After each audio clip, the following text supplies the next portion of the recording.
We all remember the 1997 cult classic film Soul Food, but do we think of it as a Thanksgiving movie after all these years?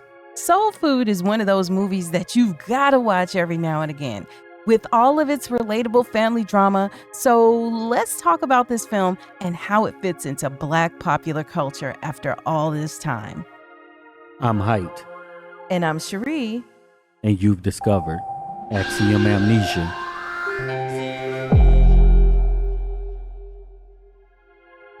We want to thank all of the supporters who helped to make this video possible. If you want your name to appear alongside these contributors, make a one-time donation via Cash App, or you can head on over to patreon.com/Axiom Amnesia to enjoy all of the benefits of becoming a monthly subscriber. So I have always thought of Soul Food as a Thanksgiving movie.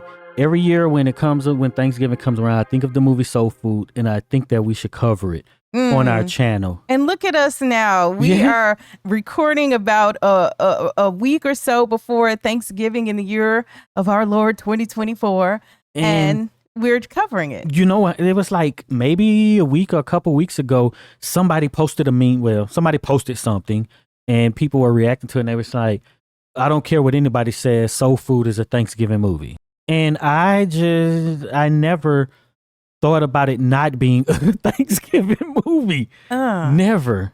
You know, it's weird because, okay, I never really thought about it being a Thanksgiving movie. Now, full disclosure, in the film, you know, there is a scene where it's Thanksgiving and, you know, they're showing the grand preparations of all of this amazing soul food. Was it actually Thanksgiving? Yeah, it was. It's definitely Thanksgiving at one point in the movie. Holidays, of course, were bigger. More folks, more eats, more souls. But as those of us who've seen the movie a million times know, the movie covers not a long span of time and years, but you know, many months, not just one day, right? One day. Yeah. Right. But it's similar to Trading Places, right? Isn't that the one that's like, that's a Christmas movie? Okay, because it's Christmas time at the time. You know, maybe you're right. Because I think the theme of Soul Food is kind of that thing. Be thankful for your family and stuff, which is kind of the branding of Thanksgiving, spending time with your family and being thankful and eating soul food. Maybe not in 2024. Well, maybe not. But I think that's what we're categorizing as a Thanksgiving movie. And then now that you really say that it was Thanksgiving in the movie, it has to be a Thanksgiving movie. Oh, yeah. Clearly, in the year 1997, they wanted the movie to be out during Thanksgiving. When did it come out? It came out on September 26, 1997. So that's at the end of September, which is almost October. So really, you're talking about, you know, within 8 weeks or so of Thanksgiving that year. I'm not sure what day Thanksgiving was in 97, but movies kind of stayed in theaters a while. Yeah. Sometimes. Yeah. And even if you didn't watch it on Thanksgiving, you might have watched it around Thanksgiving, right? Or maybe it would inspire you to have a Thanksgiving meal and whatnot that was like in Soul Food. So, yeah. So I always thought that was kind of interesting. Yeah. You know, this movie. But a couple of things I want to just get out of the way about the film that I think are great. First thing is that the film was actually produced by Kenneth Babyface Edmonds and, you know, Babyface, the musician, and his then wife, Tracy Edmonds, right? Okay. Who had, you know, Tracy Edmonds had like a, I guess you could say a degree of separation. Not a love triangle. It is like a degree of separation because, you know, she later had a spiritual wedding or was said to be married to Eddie Murphy. And then she even went on to date, like more recently, even within the last year or so, and actually was with him for quite a while, Deion Sanders, right? Oh, yeah. And then, but anyway, that doesn't matter. The point being that Kenny Babyface Edmonds and Tracy Edmonds produced this movie, and it was the first film that was made. And I forgot the name of their production company, but you know, with their production company, I think it has their name Edmonds or something in it. But anyway, that doesn't matter. It was heavily promoted because it was like, oh, Babyface and his wife are coming up with this movie and whatever. And so, you know, it was also directed by George Tillman Jr. and the film was written by George Tillman Jr., if I'm not mistaken as well. Yeah. So just kind of a little background about the film. And some of y'all might not even been born in 1997, but I'm telling you kind of about how things went back then, so that to give you an idea of how people received it at the time. And the reason for that is because we already did a couple of videos on soul food that are on the other channel, that are on the Axiom Amnesia channel. This is the one video, well, it's not the one, but the main one that the people who really love the channel and love the way that we assess things hated. They hate the my way we covered this video. Yeah, they hate my anarchist super left take. Basically. Well, yes. So they hate the fact that, so the full disclosure, the video was about whether, like, was Teri forced to pay all the bills, and was, she just in this, Teri's position in the family and so on, and our assessment of that. In a world where everybody says leave your family alone. This was a type of theme that people, of earlier times were about, right? So we had this idea of family and family bonds, and it was telling about, go beyond the struggles and whatever problems you may have within the family, and whatever, you are family and you work together and stuff, right? And that's about community and stuff. But since then, we kind of took on this idea of individualism and stuff, where if everybody, cut your family off, if people do stuff you don't disagree with, then everything is toxic and everything brings trauma. So if everybody, and only look out for yourself and make money. And that was it. Yeah. So the takes of today, because it all, you get people who post things and do their own videos. And now, there's this idea that I read on social media a lot is, oh, Teri was the only right one, the whole family toxic. And these were in the comments, right? Everybody is toxic, and the whole family is trash, right? And that isn't what the story was, and that wasn't the zeitgeist of the mid to late 90s, especially with black folks. Mm-hmm. The main thing is just simply that the families worked together, and everybody was given whatever gifts and, I don't want to even say, dare I say, privileges or whatever. But Teri didn't become Teri solely because of her hard work. And yes, she did have some unfortunate things happen, like in the movie where, her sister basically stole her boyfriend and married her. And while they were, young teenagers or whatever.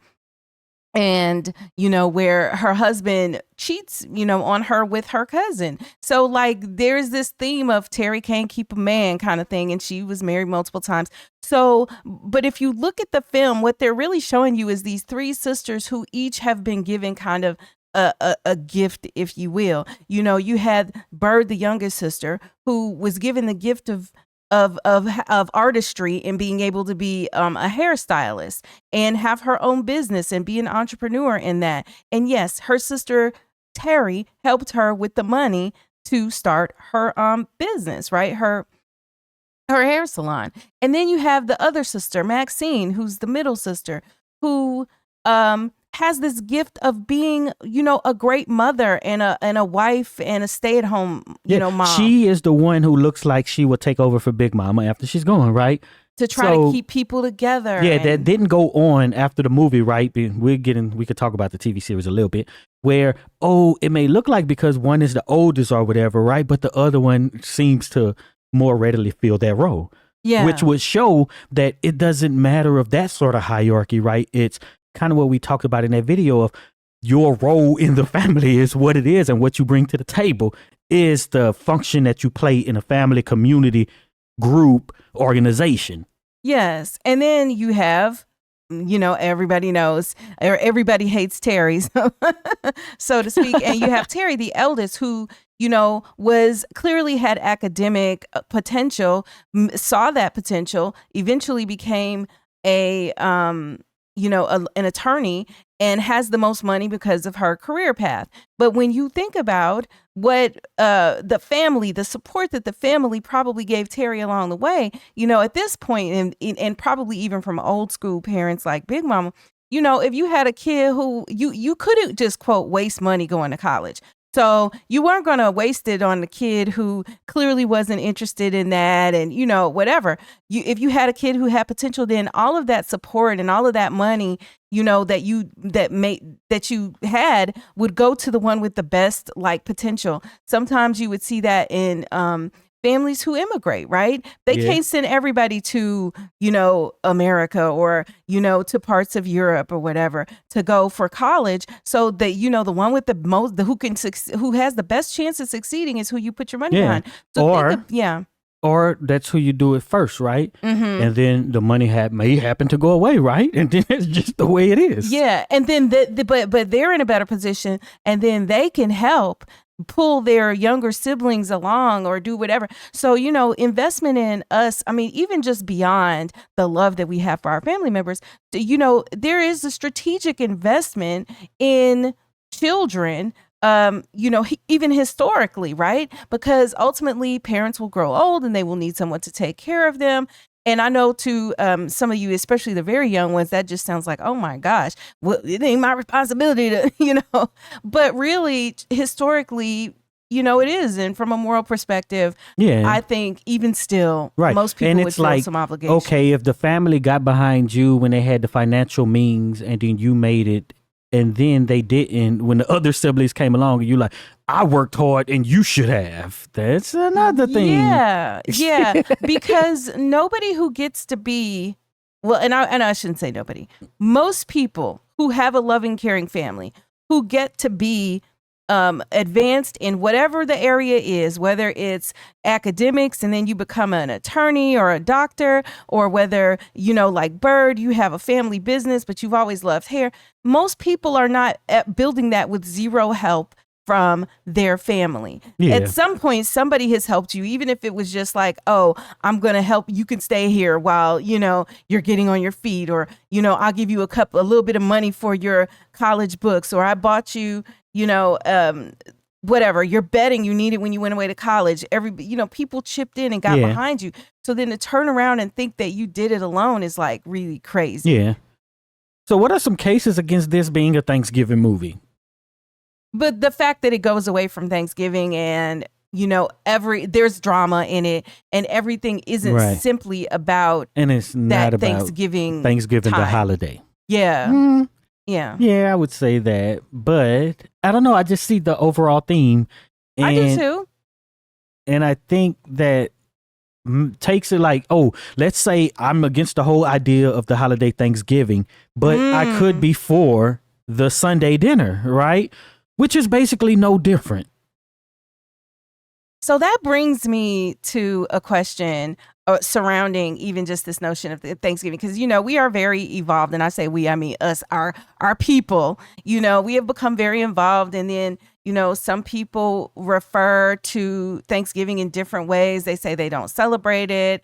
And, you and I have had throughout the years had thoughts about it. Now, clearly, when we celebrate Thanksgiving, and I would say that we have celebrated it. It's not that every year, if we're just not with family, then we're not necessarily doing some big spread or whatever, and like we're celebrating Thanksgiving.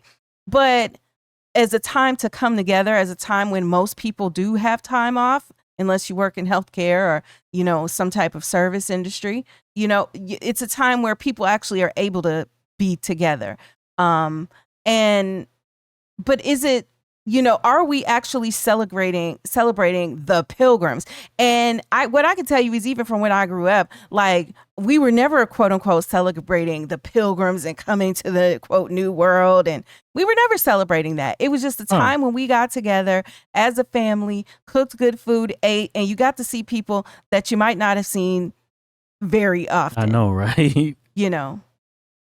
That's what Thanksgiving was. And this is what it was before Thanksgiving was so wrapped up in the commercialism of Christmas as well, right?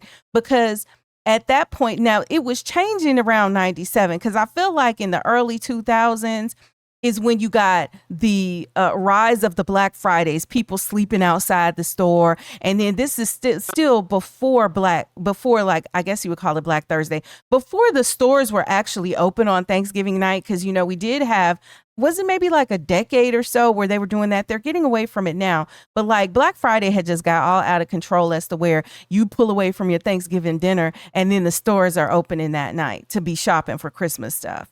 So yeah, it really just changed because of, the online consumerism, right? And, brick and mortar stores aren't just what they used to be, right? True. You don't need to be running out for stuff when Amazon, the big monopoly, has taken over. Cyber Monday came about. Yeah. Yeah. So I say that to say that when I was growing up and back then, Thanksgiving was literally just Thanksgiving. There was a game earlier, I think, in the day, like a football game, and the men were sitting Madden around watching was giving that. what was it, a 6-legged turkey or whatever? Mm-hmm. Yeah. And at least in my family, in my extended family, most of the time when I was growing up, we went to my grandmother and grandfather's house, and we ate with them. So, do you remember the food that they had on Soul Food? Typical Thanksgiving food, turkey. Well, see, that's different depending on where you're from and your culture, right? It is very, and I say typical because for everybody except people in Louisiana. Oh, this was based in Chicago. Yes. All right. And I was in Chicago. Okay. Yes. So I'm from Louisiana, and the food is a little different. It's very different. Okay, y'all. If for those of you who don't know, if you have what I would just call a general traditional Black soul food idea of how things are, because even in Chicago there was the Great Migration, and I jokingly say everybody from Chicago is from Mississippi, right? In Chicago's from Mississippi, the Black folks, but in general, many and most are from the South within a few generations, and so the culture and the food of the South is what they brought with them. So it is much like the food you'd have whether you were in Atlanta or whether you were in Birmingham or, someplace in Mississippi and in Chicago, right? Because the people brought their food along with the culture when they moved to Chicago. So we would have stuff like macaroni and cheese, dressing, stuffing, and sometimes it would be stuffed within the turkey. We didn't eat pork, but other family members did eat pork. So they would always have turkey as a non-pork option. And then sometimes they would also have a ham. Sometimes there would be a roast, like a beef roast, usually not a pork roast. Usually at the holidays would be like a ham if that was the option. And then, you had your greens and stuff and, other sides, cranberry sauce, typical stuff, sweet potato pie, things like that. Now, and that was the food. Now, what was your Thanksgiving food like? So I don't remember ever having greens. I don't remember having greens. So or like fried fish and stuff they had on Soul Food. I don't know if that was for Thanksgiving or just for the Sunday dinner, but it was just like, ham, the roast, right? You have cornbread dressing. You have rice dressing, macaroni, and that sort of thing. Rice dressing, for those of y'all who don't know, is like basically, I'm just using this, even though I know it's almost like blaspheming in Louisiana, but it's like dirty rice from Popeyes. That's what they call rice dressing. Popeyes. Just so you know. Yeah, it's like dirty rice. Yeah, so basically that's it. So, and you would have yams, Yeah, we would have candy yams. Yeah, stuff like that. So that's the only difference. A little different. But yeah, nobody brought any gumbo? No. So one year, I remember only 1 year, my aunt made some chitlins and I was like, I'm not eating that. She was cleaning them things and stuff, man. So you never tried chitlins? No, never. Go to the comments, y'all. Do y'all make chitlins? Have y'all ever tried chitlins? I've seen them on a spread before. I went to a Thanksgiving I was invited to a friend's house, and me and a friend of ours that we all worked together, and so she and I went, and the guy was the friend whose mother, and so the two of us girls show up, we swing through, and his mother has chitlins like in a pot, and I saw it and I was like, what is that? Yeah. Because the other part is, here's the other thing, especially when it comes to meats and stuff.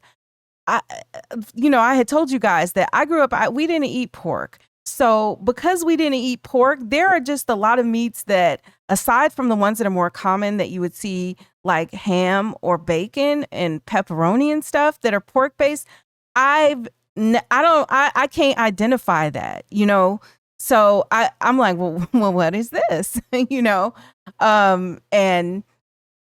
It was very interesting looking, and and I didn't try it. I never really had stuffing, and I had it once, and it tastes very different. I don't know what seasoning. Okay, are stuff you is calling in stuffing different than cornbread dressing? Yes, because it tastes different. So, yeah. So, what some people say stuffing, and they're not talking about the cornbread dressing that I'm used to. Yeah. Right. So I can't call it the same thing. It's I don't know. It's some very strong herb or something in there. We would call it stuffing both ways, whether you make it with basically like croutons or bread stuffing, right? Because that's what they're making it with, right? Is bread. Or whether you make it with cornbread, right? Because in one you crumble up the cornbread and that's how you're making the dressing, and in the other one you're crumbling up the toasted bread, or you're using pre-made, what do you call that? Breadcrumbs and stuff. Yeah. So they're going to taste different because cornbread and regular bread don't taste the same. But and I think maybe the herbs are a little bit different. It just depends on how people cook. Yeah, I think.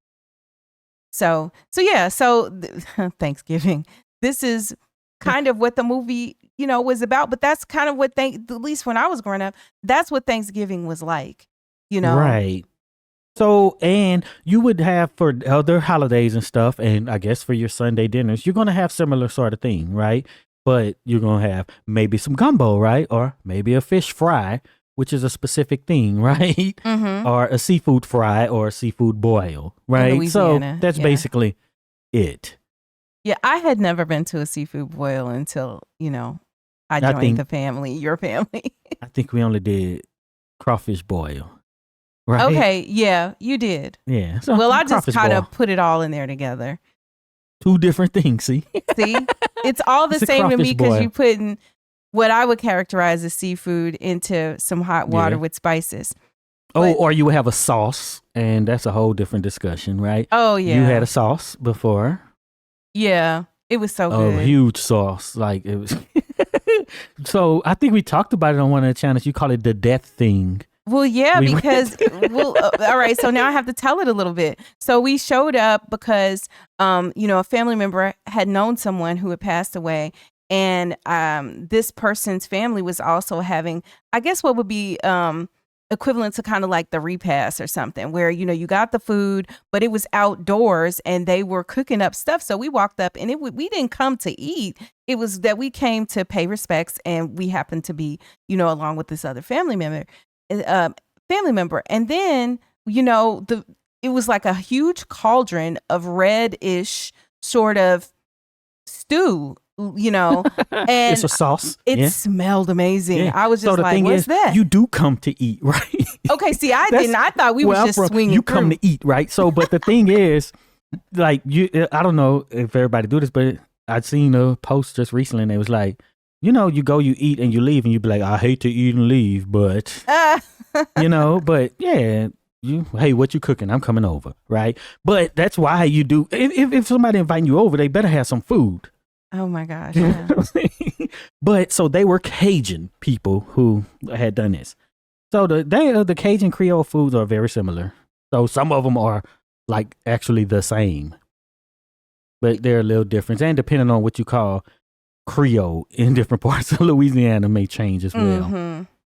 And yeah, so that's what I think about when I think about Thanksgiving food and soul food, right? So I don't even know if we call it soul food. I don't think y'all call it soul food. And I don't know if as a culture, do we really call it? So I guess if we're trying to put a name on food Black people eat. We don't say it to each other, kind of like the whole meme of what do they call food in China, right? Yeah. Chinese food. Yeah. But one of your relatives was like, soul food is nothing but Southern food. Mm-hmm. Yeah. So is that a thing? Right? Is soul food Black people food, or is it just Southern food that even white people make, right? Nah, I think it's definitely Black.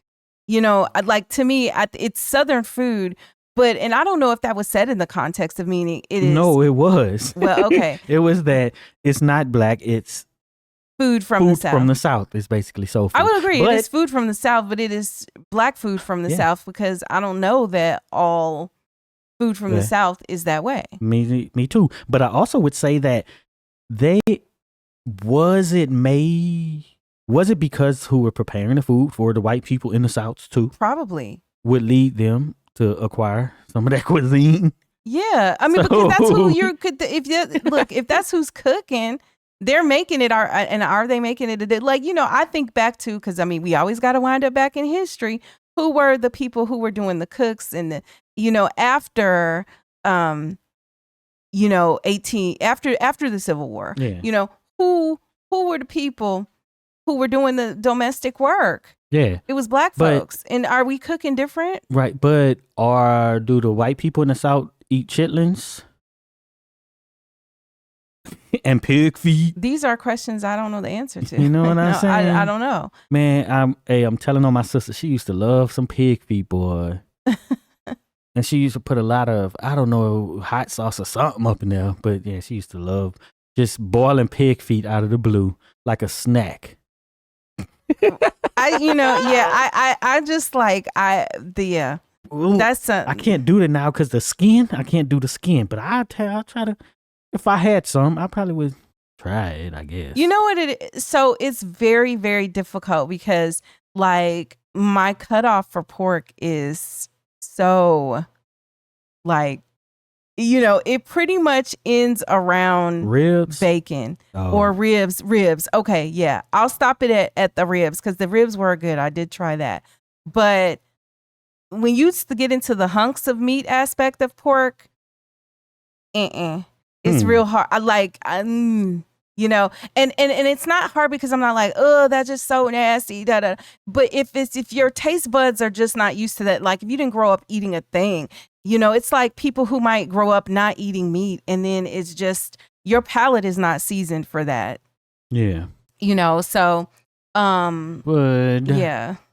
We did have discussions about food, and we often do about food and how it affects our health too. That right, we did. And anytime we start talking about health on this channel, we like to bring in an actual physician, Dr. Pratt, who has, you guys know, has come on the channel many times before, and we talked to him about Soul Food, the movie.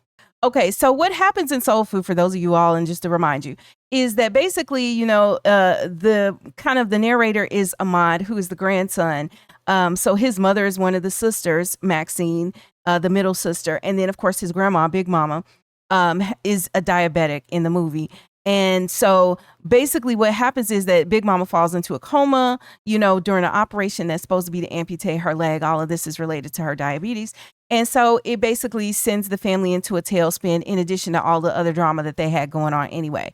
That's basically what happens in the movie. So in this scene that Dr. Pratt takes a look at for us, this is where we're realizing something is wrong with Big Mama. Like she's cooking and then she doesn't realize that she's actually burned her arm. Dr. Pratt, a nationally recognized ER doctor at one of the busiest trauma centers in the nation, gives us his medical perspective on these scenes. Remember that time Bird almost burned the house down? Big Mama, your arm. So this is a great scene. I remember watching this scene as a child as well in Soul Food.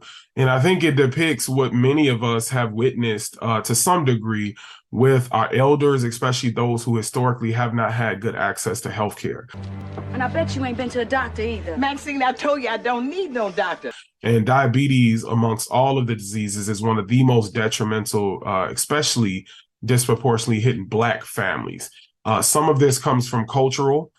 So she mentioned, hey, I got these herbs and things. Now, there's nothing that little salve, the turpentine, or my herbs won't cure. That's because Big Mama probably, looking at this movie, was probably born in the early 1900s, maybe 1920s, 30s, something like that, in this movie. So she had parents whose parents were probably slaves. And so there was a lot of passed down good medicine that we've lost a lot of, that nowadays you probably don't have access to, but it's not enough once you get advanced diabetes to treat your insulin. Mama, Give me some butter, baby. You don't need butter, you need ice. And so that there is a limitation there, but in terms of ever preventing diabetes or the consequences, you can do it. Same thing with a burn. Herbs and things like that and plants, really good for burn. So I think maybe if she was referring to that, that was accurate. But looking at the global picture of what happened is that she was burned. And I think what the movie with Babyface and Tracy Edmonds were going for is that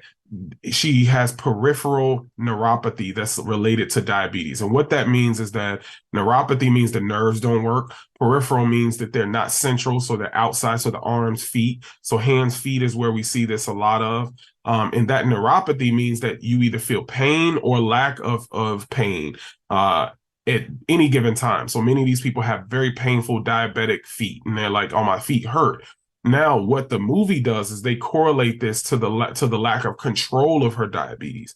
And that's not actually a hardcore correlation as seen in the evidence. What that means is that the movie is trying to say that if her sugars are worse, then her diabetic neuropathy is worse. And that does not correlate. I see many patients who have the worst uncontrolled diabetes in the world. Sugars are crazy. They're in the hospital all the time. They may not have bad diabetic peripheral neuropathy. And I see other people whose sugars have always been under control. They have good A1C, and they may have just been diagnosed with diabetes a year or two ago, and they have very bad peripheral neuropathy. So the neuropathy is a byproduct of the condition itself, and the nerves not getting the right blood supply, and they being affected by higher sugars over time.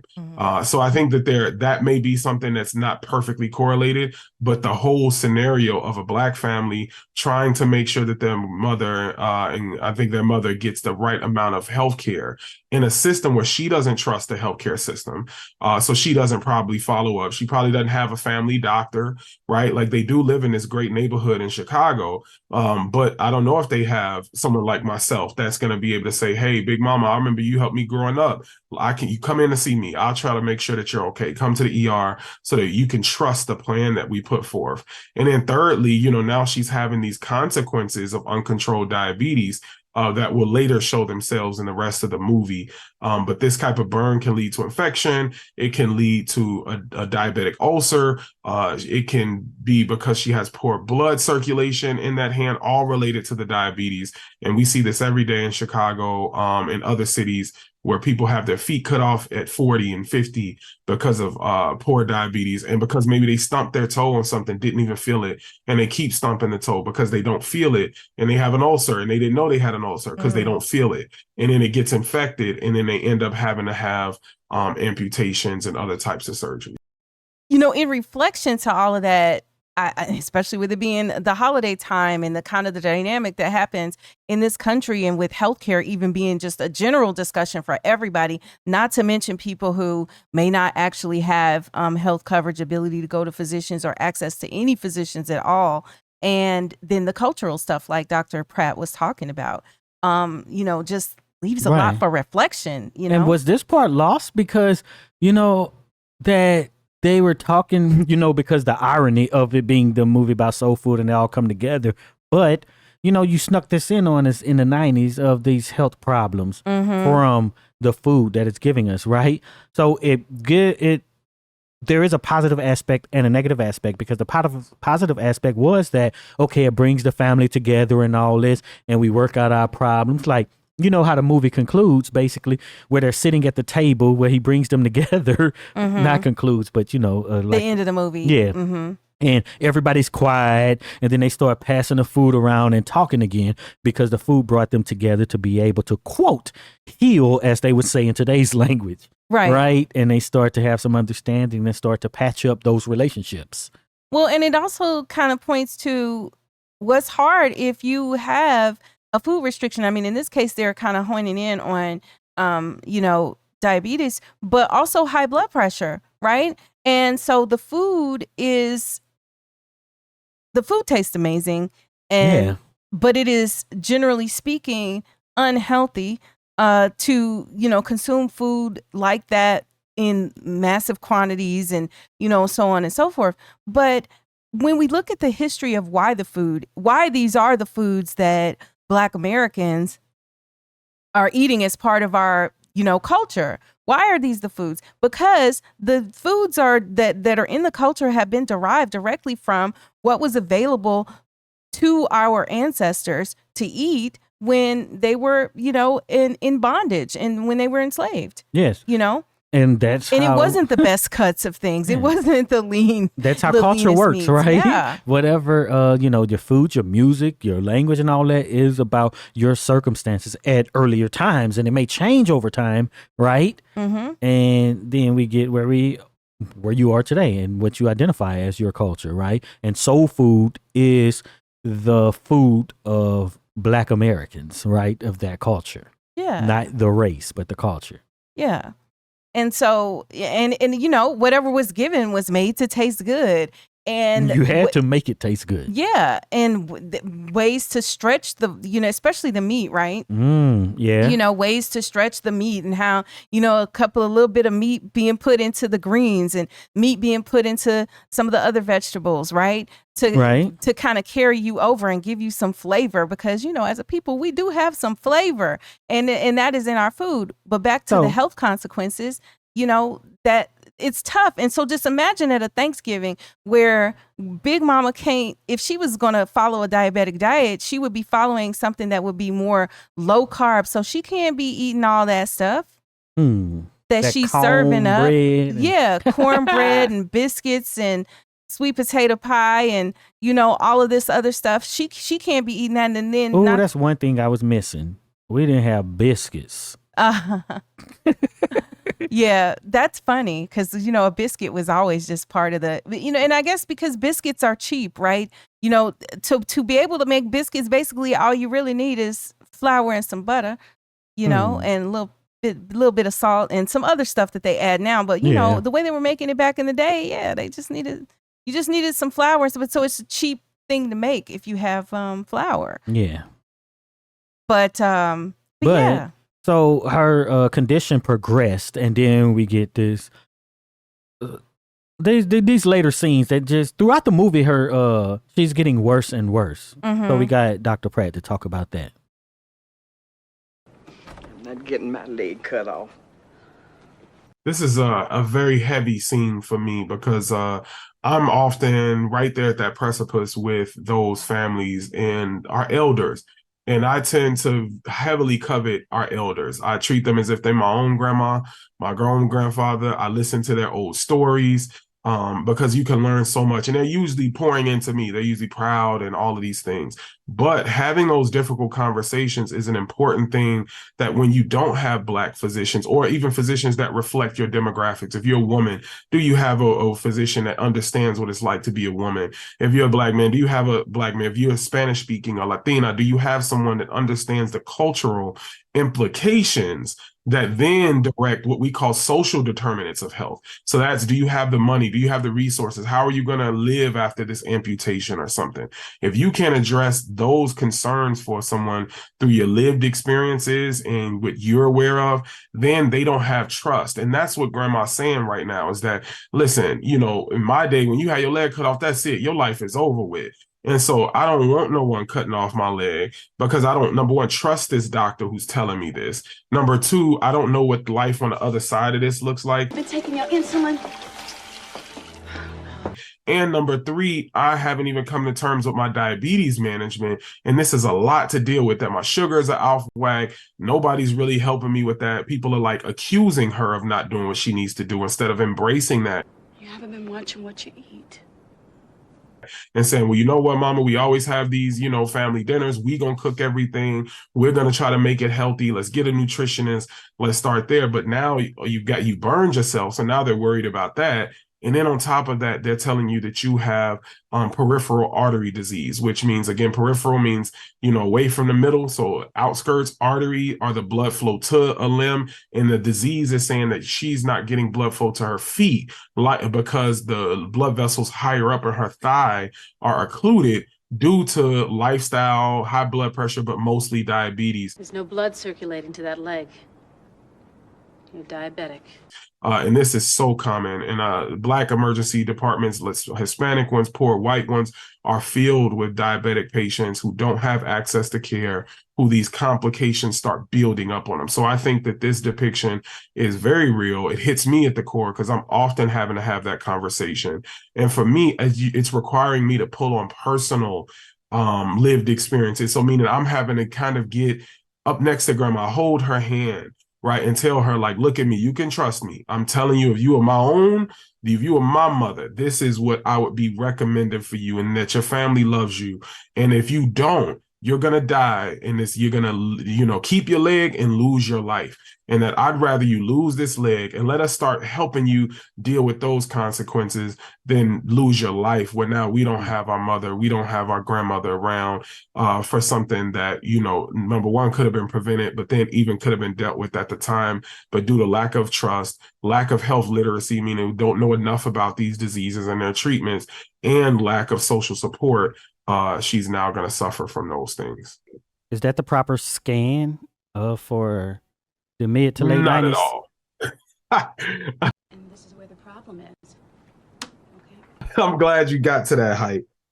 Getting a plain film x-ray of someone's leg is not going to show you much. The typical two different types of tests that we are going to look for to establish whether blood flow is going to be an arterial Doppler ultrasound, so that looks at flow. So it's listening, it's using an ultrasound to see where the blockages are and whether you have flow past that blockage. That's one thing that's low risk that can be done pretty easily. It's a cheaper test. But then ultimately some type of angiogram, so CT angiogram. So a CAT scan, angiogram refers to that. It's looking at those blood vessels and those arteries. And it's a CAT scan that basically lights up with contrast all of your arteries in that leg. And it tries to see where that bright pathway of that artery stops and trails off. So a normal one, you would have been pointing at a CAT scan and saying, hey, right here, do you see this bright line? That's that artery. When it gets into your thigh and your leg, you see where we don't see it as well anymore? That's because there's a blockage. And that's why your pulses and your feet aren't as good. That's why your feeling isn't as good. And that's why you're having pain. And now you're starting to get infections that won't heal on their own because you're not getting blood flow to that leg. And unfortunately, this is what almost took the life of our good, brother Deion Sanders while he was coaching at Jackson State, where he actually prolonged him going into the hospital with black toes after he had just had a surgery because he wanted to coach those young men and make sure they were ready for the game. And that ultimately almost led to him losing his leg. But because of the time frame and how fast the infection and the dead skin the dead tissues build up, he almost died. So Deion Sanders almost died from the same exact thing, except his was not due to lifestyle. His was not due to diabetes. His was due to a once-in-a-lifetime chance of just having a blood clot be thrown to his leg. But the same thing happens where you cut off blood flow, that leg dies, it becomes infected, and you can die from that very fast. That is heavy. All of everything that Dr. Pratt is talking about is kind of a heavy thing, but I think it's important that we do have some of these conversations as a people, because imagine if you're coming to Christmas dinner or a Thanksgiving dinner and you can't participate, you can't eat. If you can't eat the stuff that's part of the culture, there's an aspect where you can't participate in your culture to the same degree. And there's peer pressure too, right? Yeah. Somebody's like, hey, I'm changing. I ain't eating it. Just go ahead and eat them fried ribs. You know what I'm saying? Go ahead. It's Thanksgiving. Like, how many I'm times? going to put salt in yours anyway, even though you said you didn't want this much salt. It was so outrageous. One time we happened at a hospital. We were at a hospital and we were in the cafeteria and we'd gone down to get lunch or whatever. And so we're standing in line, and it was one of those things where, they prepare like the pasta or whatever right there in front of you. So everybody's waiting for their little portion to be prepared. And there was a woman who was behind us who was clearly worked at the hospital because she come through there all the time. And there was a man, and it was a black. They were both black.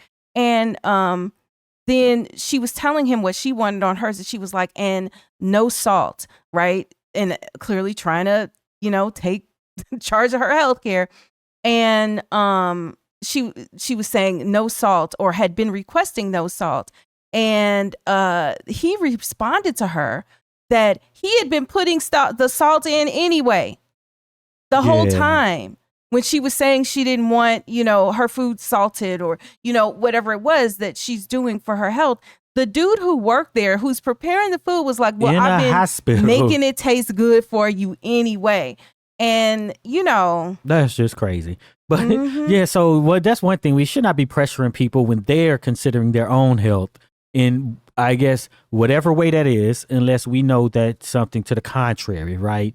I guess you could try to argue that because you care for your family. Like, okay, if you're on this diet, it may not be as healthy as you think or such, right? But not to just be like, don't worry about that just this one time or whatever, or don't consider your health in this situation, you know? So we just probably shouldn't be doing that. Yes. And not to get on my soapbox, but I feel like I can say this because, you know, I'm definitely overweight and have been for most of my life. You know, as a culture, this is a problem, you know, and it's hard. And I don't think it's something that if it's a challenge that it's going to be something that you just lick like that, boom, okay, that's done. Don't have to worry about that anymore, right? It's something that you're going to, because food is, you got to interact with food, you know, for the rest of your life. So you're always going to constantly have to, you know, fall off the horse and get back on, you know, eat well, or, you know, try something. Some effort is better than none, you know, and I'm not lecturing because I'm certainly not winning a battle enough to be lecturing anybody, but but all I can say is that it is challenging. It's challenging when you make decisions for your health. And, you know, the older you get, the more of these types of decisions, you know, you have to make. Yep. If, you know, for longevity's sake, you know, but it's you know, it's up to us. So yeah, so soul food, you know, Big Mama is just in a tough situation. Ahmad, baby, I don't think you should be in here. Okay, so a couple things. In the first scene, we saw that her leg was amputated. She was intubated. And she was like that for a while. But then in this second scene, we saw that Ahmad showed up. And she was no longer intubated, but she was still in a coma. And she woke up out the coma. Big Mama, what's wrong? And she started coughing, and almost immediately you had medical staff in the room. Can you just discuss all of that? Son, you're gonna have to wait outside.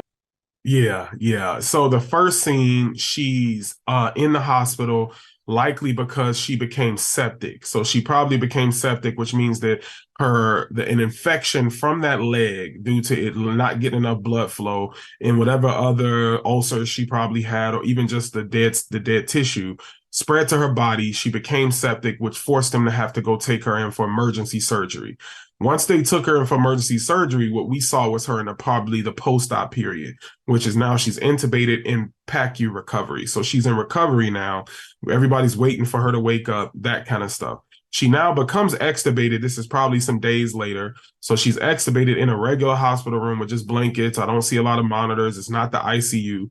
And so she's talking to people. So I don't think she was in a coma, right? So a coma would have been when she had the tube in her throat post-op. What she was doing in that room with no tubes connected to her is that she was, for all intents and purposes, sleep. So maybe they had taken the tube out and she hadn't fully woke up, but you kind of start waking up then. They don't just leave your bedside. As a doctor, I'm not taking a tube out your mouth and be like, yep, she still ain't waking up. So man, when she wake up, hit me up. Like, no, we're going to sit there and make sure that she wakes up that appropriately, or we might have to put the tube back in her throat. Right. So that's all part of the program, is that she has to be awake before we take the tube out, unless they were terminally letting her die, right? Unless this was something that they said they wanted to do not resuscitate, do not intubate again. We want the tubes out of mom.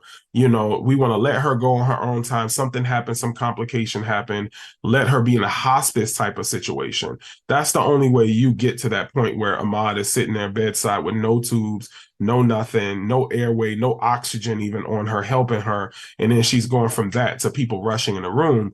But if that was hospice, they wouldn't rush in the room. They just let her die. They'd be like, all right, well, that's what she asked for, you know, like give her her peace. Let's make her comfortable. So what I imagine happened, you know, from the cinematography is that she had this surgery emergently. She needed it because of the infection, right? So let's keep with the infection and all like that. That's what drives these things, right? Is the infection and the dead tissue and the rest of her organs and stuff shutting down if the shock gets worse. She goes and has surgery. The family's gathering around, waiting in the post-op area. She still has a tube in her throat. She's intubated. Now you fast forward whatever amount of time till she's not intubated anymore. She's in a regular hospital room, and Ahmad is able to talk to her, and everything seemed normal at that point, like she was in recovery. But now something happens where she's coughing, can't breathe. What I would imagine is that the alarms that the nurses are monitoring are going off. So usually in the room, you would have heard alarms going off, ding, doing, bloop, bloop, saying that her oxygen is low or something is happening that's alerting the whole team to come in there. Maybe her heart is in an arrhythmia. Maybe her heart's beating too fast or too slow. And they're able to see that outside, and all she can sense is coughing. She's like, oh, I'm coughing. Something's going on in my chest. But they're able to see either her oxygen is low or her heart rate is off. That makes them rush in the room. But ultimately, whatever that process was, it killed her. And this may just still be that infection going on. You know, a diabetic, one of the worst parts about diabetes is that it's an immunosuppressant. So it actually, it leaves you immunodeficient, not as bad as AIDS would, but it makes it harder for you to fight infections. And so whatever this infection she probably had pre-op and post-op is now she's still not recovering from it. But the question can be raised, why is she not in the ICU? Why is she not still plugged up to all these machines? So I think there may be some small inconsistency there, but I think what Tracy and Babyface were going for was well put together. And this was probably something they drew from personal experience on, right? This is probably a scenario that happened to their grandmother, one of theirs, one of the writing staff. So I give it a 8 out of 10 if I was rating it for its accuracy, but the places where it missed some points was just that gap in time, what was going on with grandma. But not saying that this couldn't happen. This could easily happen, just wouldn't be a common thing without a little bit more information. But all still related to that original diabetes that she had. All of this was connected, and all of this is a snowball of a positive reinforcement loop. So it just gets worse and worse and worse because she's behind the ball. She never catches up to it to recover fully. And we see ultimately, you know, as Dr. Pratt mentioned, you know, Big Mama passes on, and, you know, that's a big part of the movie, and how the family is, you know, tries to recover after Big Mama's lost. And, you know, in a way, it's kind of like, man, it didn't have to be like that. And that's just a hard thing. That's a hard thing. And one of the things was that she passed away, and then the family just broke apart, right? And from a lot of people who I've seen talk about this, they just think that's basically should be the end of the family, right? Because of the family had problems, right? So because they had problems, the family just should just wither away, basically, right? And they just spring off and have their own, right? And starting from some other branch. Yeah. So, yeah. But, you know, as I kind of reflect on everything that was said here, one of the things I think is that they did right, because, you know, as you saw, you know, Dr. Pratt was talking about the realism of some of the cinematography and how it was portrayed in the film. That's one of the things that he does when he helps us with breaking down these scenes.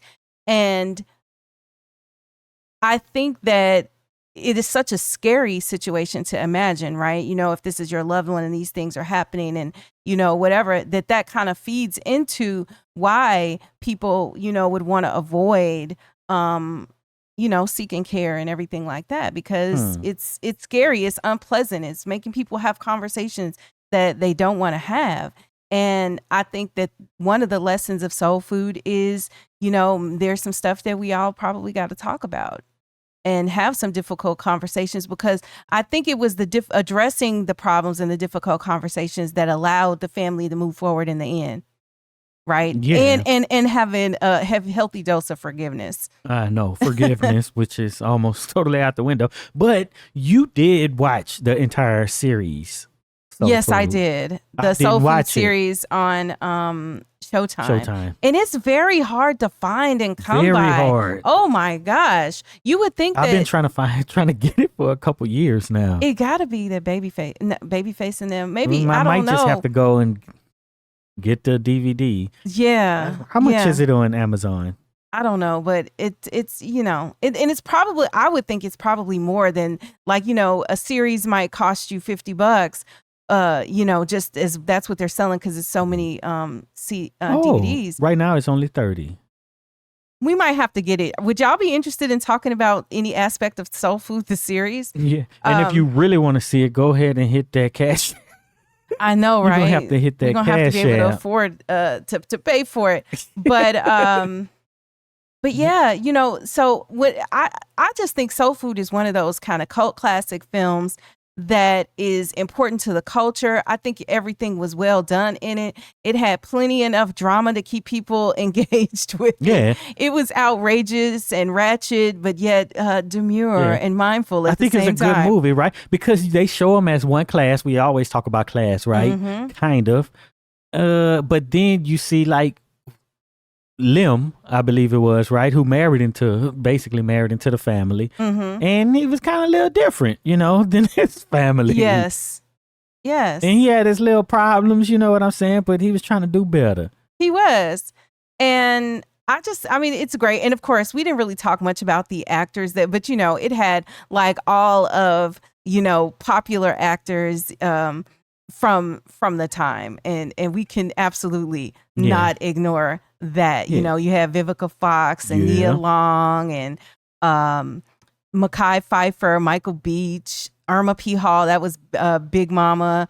Brandon Hammond, who played Ahmad. And Brandon Hammond was like the child actor. If you needed a son in the 90s, it was Brandon Hammond. He was also in Boys. He was in everything. He was just in everything. Menace to Society. Tales from the Hood. He was just in everything. He was in everything. But so on the subject of food, right? So Vanessa Williams, I'm sorry. Vanessa I didn't Williams. mention Vanessa Williams. That's what I was going to mention. So Teri, Vanessa Williams' character, and her husband, Michael Beach's character, when they're together, they show them eating.